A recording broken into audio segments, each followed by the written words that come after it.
દિવસે ચારડિયા જેન્સી હું ધોરણ 6 માં અભ્યાસ કરું છું। આજે હું તમને 26મી જાન્યુઆરી વિશે हिंदीમાં કહીશ।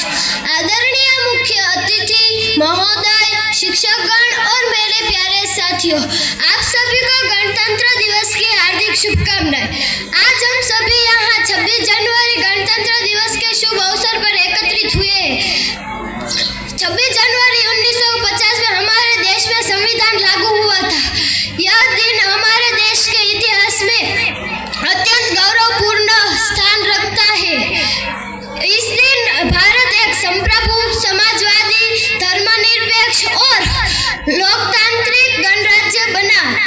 हमारे संविधान के निर्माता डॉक्टर भीमराव अंबेडकर को हम सच्ची श्रद्धांजलि अर्पित करते हैं।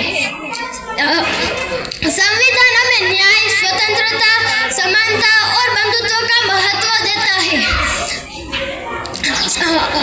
यह संविधान सभी नागरिकों को समान अधिकार प्रदान करता है। भारत विविधताओं का देश होते हुए भी एकता में विश्वास करता है।